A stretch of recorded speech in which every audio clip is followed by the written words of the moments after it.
नमस्कार. सुगरण स्वाद घरचा या यूट्यूब चॅनलवर मी स्वप्ना तुमचं खूप खूप स्वागत करीत आहे.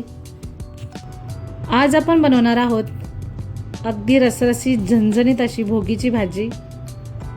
ही भाजी अगदी खायला टेस्टी आणि चटपटीत आपण बनवणार आहोत. चला तर मग रेसिपीला सुरुवात करूया. इथे पाहू शकता मी इथे सर्व प्रकारच्या भाज्या मी व्यवस्थित निसून घेतलेल्या आहेत. इथे मी घेतलेले वालाच्या शेंगा, बटाटे, पापडी घेतलेली आहे, वाटाणे, हरभरे, पावटा घेतलेला आहे, 4 वांगे घेतलेले आहेत, 2 टोमॅटो, गाजर घेतलेला आहे बारीक असं छान कट करून, बोरं घेतलेले आहेत थोडीशी कट करून, कोथिंबीर लागणार आहे आपल्याला, कढीपत्ताही लागणार आहे. वाटण्यासाठी बघा इथे मी 2 मीडियम आकाराचे कांदे उभे पातळ चिरून घेतलेले आहेत, 1 मोठा चमचा तीळ, पाव वाटी खोबऱ्याचे काप, लसूण घेतलेले आहे इथे भरपूर मी, आणि 1 इंच आल्याचे तुकडे, थोडेसे शेंगदाणे घेतलेले आहेत. आता हे आपण भाजून घेणार आहोत. भाज्या आता आपण पाण्यात टाकूयात. हे बघा इथे मी पॅन ठेवलेला आहे तापत, त्यामध्ये आता आपण कांदा घालत आहोत भाजायसाठी. या पद्धतीने भोगीची भाजी बनवली ना खूप छान आणि टेस्टी होते, अगदी रसरशीत, अतिशय चवदार लागते अशी भाजी बनवल्यावर.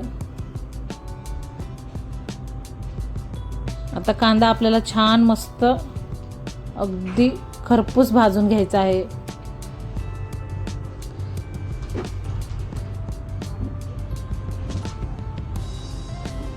आपण नेहमी ही भाजी तर बनवत नाही आहोत, मग भोगीच्या दिवशी आपण ही भाजी बनवतो. त्यासाठी थोडंसं वाटण घेतलं तर त्यामध्ये अजून छान भाजीची चव वाढते. त्यासाठी वाटण नक्की करायचं. हे बघा कांदा छान भाजत आलेला आहे. बघा कांदा मस्त आपला छान भाजून झालेला आहे. आता याच्यामध्ये घातले आहेत खोबऱ्याचे काप. आता एक खोबरंही छान असं लालसर होईपर्यंत या कांद्यामध्येच असं भाजूयात.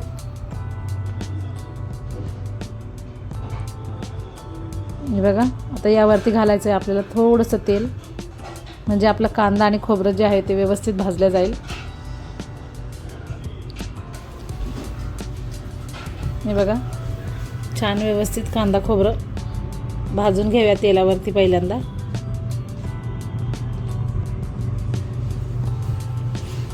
आता यामध्ये घालायचे आहेत आपल्याला शेंगदाणे. शेंगदाणे अगदी ऑप्शनल आहेत, तुम्हाला आवडत नसतील तर नाही घातले तरी चालतील, पण मी थोडेसे घातले आहेत. आणि 1 मोठा चमचा तीळ घेतलेला आहे, तेही छान आता शेंगदाणे आणि तीळ आपण भाजून घेणार आहोत.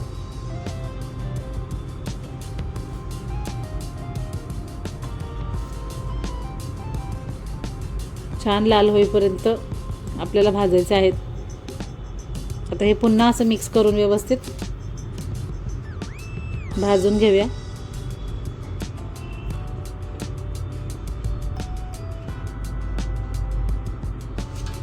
बघा व्यवस्थित आपलं मसाला तयार आहे. आता यामध्ये घालायचं आहे आपल्याला आलं लसूण.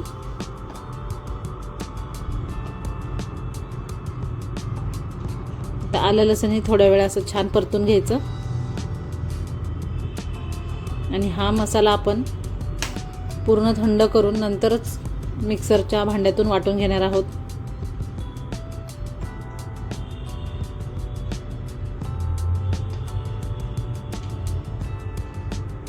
हे बघा आता हा थंड झालेला आहे. आता याला आपण वाटून घेऊया.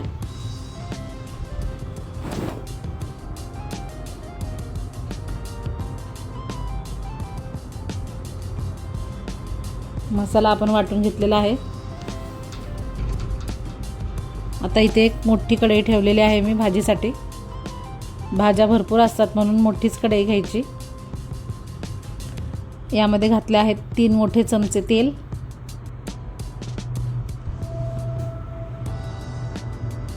तेल गरम झालं की यामध्ये घालायची अर्धा चमचा मोहरी छान तडतडली की नंतरच यामध्ये घालायचं आहे आपल्याला बाकीचं साहित्य.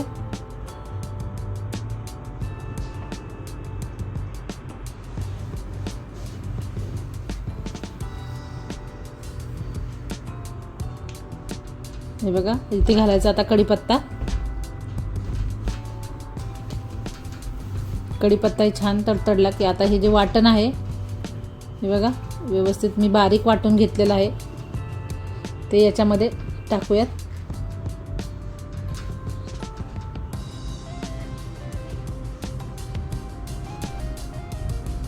आता ह्या तेलामध्ये आपल्याला वाटण छानपैकी 1-2 मिनटं परतून घ्यायचं आहे.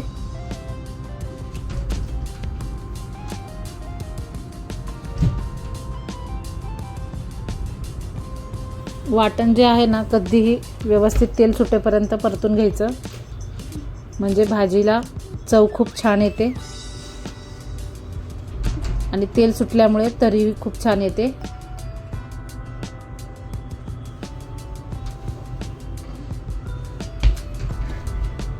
हे बघा मीडियम गॅसवरती मी हे वाटण छान तेल सुटेपर्यंत परतून घेतलं आहे. आता यामध्ये घालायचे सुके मसाले. इथे मी घेतलेला आहे घरगुती मसाला, एक घेतलेला आहे मटण मसाला, लाल तिखट घेतलेलं आहे, 1 मोठा चमचा धनेपूड आणि अर्धा चमचा हळद.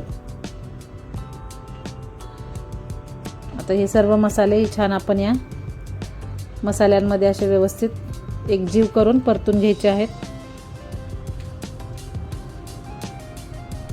इथे मसाला आपण वाटण जे आहे ते पाणी घालूनच वाटल्यामुळे इथे पाणी घालायची काहीच गरज नाही आहे. तर व्यवस्थित असाच हा मसाला तेलावरती आपण 1-2 मिनटं फ्राय करून घ्यायचा आहे.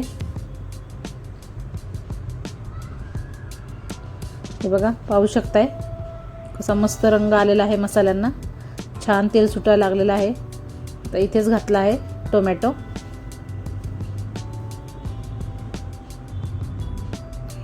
तर टोमॅटो घातल्यानंतरही छान पुन्हा असं परतून घ्यायचा मसाला म्हणजे टोमॅटो त्यामध्ये व्यवस्थित स्मॅश झाला पाहिजे.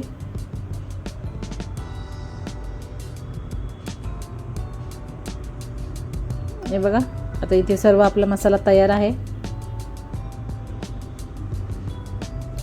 तर ह्या ज्या भाज्या आहेत या सर्व मी पाण्यात ठेवल्या होत्या, या सर्व निथळून घेतलेल्या आहेत. तर या मसाल्यावरती अशा घालायच्या व्यवस्थित आणि त्यावरती घालणार आहोत आपण चवीप्रमाणे मीठ.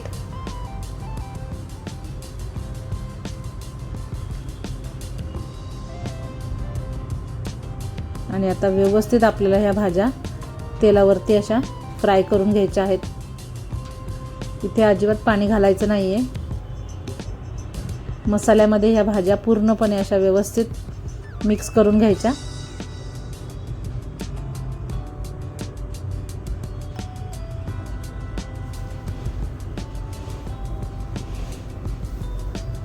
अशा छान मसाल्यामध्ये भाज्या परतून घेतल्या ना की भाज्यांची चव खूप वाढते.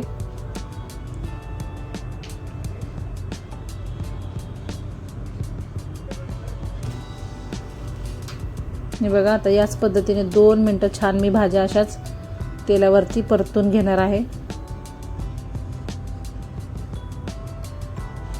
बघा पाहू शकताय तुम्ही मस्त अशा भाज्या मी परतून घेतलेल्या आहेत. भाज्या घातल्या तेव्हा पूर्ण अशी कढई एकदम भरगच्च दिसत होती. बघा तुम्ही पाहू शकताय भाज्या अशा छान नरम झालेल्या आहेत, सॉफ्ट झाल्या आहेत. आणि ही ट्रिक आहे आपल्या भाजीची जी टेस्ट आहे ती यामुळेच वाढते. व्यवस्थित भाज्या परतून घेतल्यानंतर आता इथे घालायचं आहे पाणी. इथे मी कोमट पाण्याचा वापर करणार आहे कारण आपण भाज्या अशा गरम गरम मस्त छान परतून घेतलेल्या आहेत. त्यामध्ये थंड पाणी घातलं तर मग त्याची चव खूप कमी होऊ शकते. त्यामुळे इथे शक्यतो गरमच पाणी वापरायचं.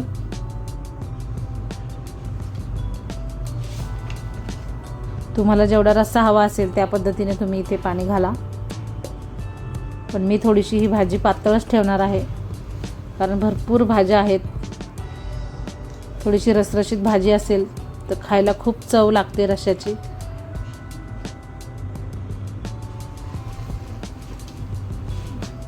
हे बघा इथे व्यवस्थित उकळी आलेली आहे. आता आपण झाकण ठेवून मीडियम गॅसवरती एक 15 मिनटं छान भाजी शिजवून घेणार आहोत, कारण याच्यामध्ये वांग बटाटा आहे हे पण शिजलं पाहिजे व्यवस्थित. चला पाहूयात 15 मिनटं नंतर. हे बघा पाहू शकताय व्यवस्थित आपल्या भाज्या मस्त शिजलेल्या आहेत आणि भाजी छान खूप अशी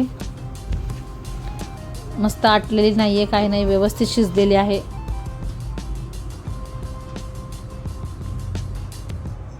याच पद्धतीने आपली भोगीची भाजी तयार आहे.